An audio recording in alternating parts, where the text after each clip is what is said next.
The courtroom was filled to capacity that day. Sitting in the defendant's chair was Dr. Marcus Delaney, a 42-year-old tall black man with his head downcast, sorrow visible in his eyes, wearing a wrinkled white doctor's coat. Today, he faced accusations of murder. A shout pierced through the murmurs from the back of the courtroom. "You have to pay! You killed my father!" All eyes turned as a white man in a judge's robe sprang to his feet, his face ablaze with fury. It was Judge Adrian Hayes, age 44, the well-known son of the recently deceased Governor Jonathan Hayes, who had passed away just 3 days earlier while under Dr. Delaney's care. A wave of chuckles rippled among the police officers stationed along the walls, their eyes cold and disdainful. One officer muttered sarcastically, "A black doctor treating the governor ends up killing him. Guess he forgot his place, huh?" Wait! We want to hear what you think of the story in the comments. And don't forget to subscribe for more. The courtroom buzzed with noise until Judge Evelyn Foster, a white woman in her 60s, called for order before continuing, "Dr. Delaney, do you plead guilty to the charge of intentional homicide while practicing medicine?" Her voice echoed from the high bench. Marcus lifted his head, his eyes steady. "No, Your Honor. I didn't kill anyone." Chaos erupted in the courtroom once again, but Marcus remained calm and unreadable, like a man who knew an even greater storm was approaching. 3 weeks prior, at the estate of Governor Jonathan Hayes in the northern suburbs, where 3-meter-high iron gates could not conceal the pride of the elite, Dr. Marcus Delaney had been summoned on that fateful afternoon by none other than Judge Adrian. "My father feels dizzy, his heart's racing, and he hasn't eaten since this morning. Please come right away." Marcus, without question, grabbed his medical bag and drove nearly an hour to attend to the man he had cared for over the last decade. Inside the governor's study on the second floor, Jonathan Hayes, a large man in his 70s exuding authority, sat slumped in a chair, his forehead glistening with sweat and breathing rapidly. Dr. Delaney examined him quickly and diagnosed a sudden spike in blood pressure. He administered an injection of hydrolysine, a vasodilator he had used on Jonathan many times before. Over the next 2 days, Marcus returned to monitor his condition, adjusting dosages as needed. Jonathan stabilized, but on the morning of the 5th day, Marcus arrived, administered the usual injection, and then left as normal. 30 minutes later, Jonathan called him in distress. "My chest! It hurts! I can't—" Marcus panicked and called for an ambulance. However, while the vehicle was stuck in traffic and before Marcus could return for one last visit, the governor had stopped breathing. The funeral was conducted swiftly, but the news spread like wildfire. 3 days later, the devoted family doctor was taken into custody under investigation for medical negligence leading to death. Why? Because the police discovered an empty vial of propanol, a beta blocker unsuitable for acute hypertension, in the medical waste bin at the governor's home. That wasn't all. The real shock came when the governor's will was disclosed. 80% of his estate, including shares in banks, real estate holdings, and investment funds totaling $240 million, was bequeathed to Dr. Marcus Delaney. The remaining 20% went to charities, with not a single cent for Adrian. Public outrage ensued. Headlines blared, "Black Doctor Manipulates Governor into Handing Over Fortune." "Governor dies days after will changes. Coincidence or murder?" Every finger pointed at Marcus, but he did not waver. In the cold cell, he remained silent and resolute, believing the truth would eventually emerge. Back in the packed courtroom, all eyes were fixed on Dr. Marcus Delaney, who now stood quietly in the defendant's box, enveloped in the murmurs and judgments piercing him like needles. Judge Evelyn Foster tapped her gavel lightly.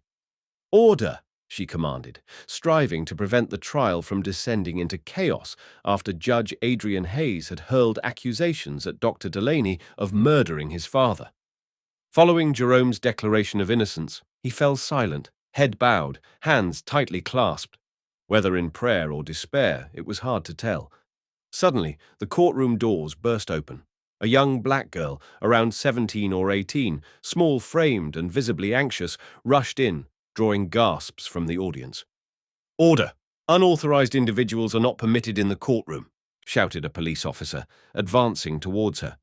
But the girl broke free and cried out, her voice cutting through the stunned silence. I have evidence. Dr. Delaney is innocent. All eyes turned to her as Judge Adrian's face turned pale. He leapt to his feet, shouting, You filthy little girl! What is a lowly maid doing here? Get her out now! The girl gritted her teeth. My name is Zora. I've worked at the governor's estate for the past 3 years, and I know the truth you've been trying to hide, Mr. Hayes.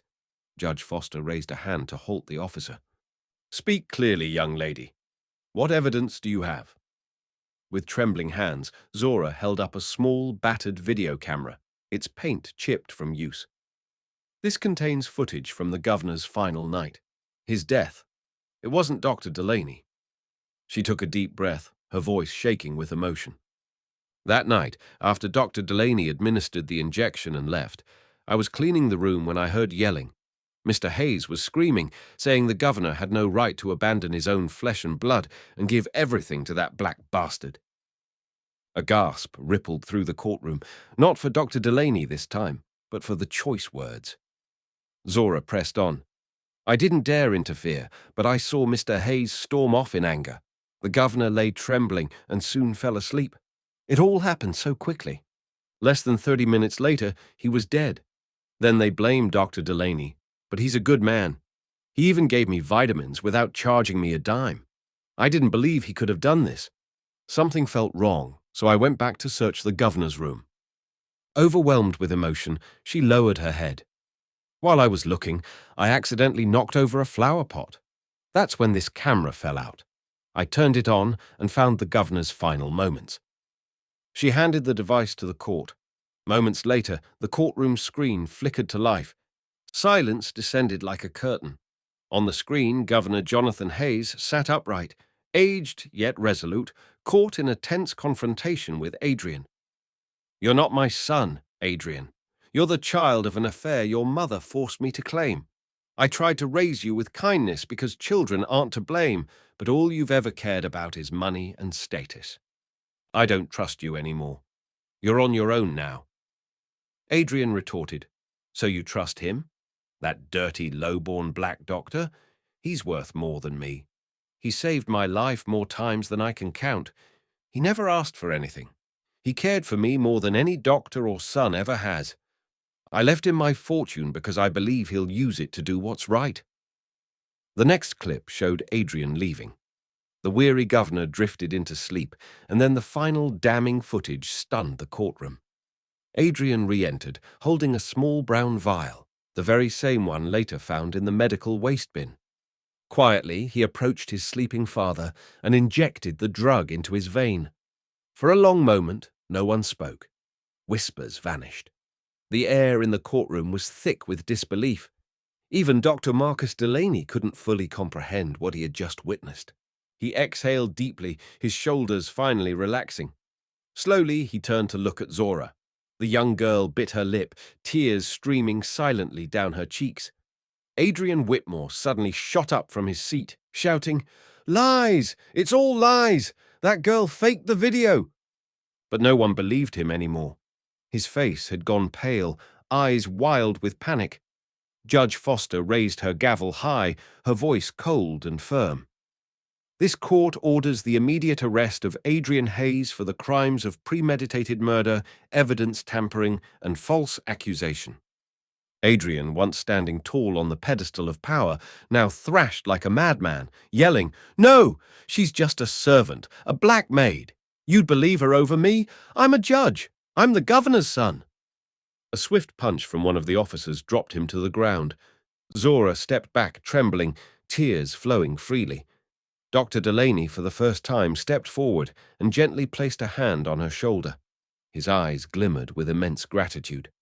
Thank you, Zora. You saved my life.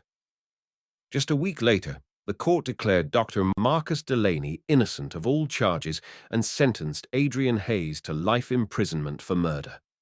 Standing before a sea of flashing cameras, Dr. Delaney appeared in a sharp grey suit, his voice calm and steady.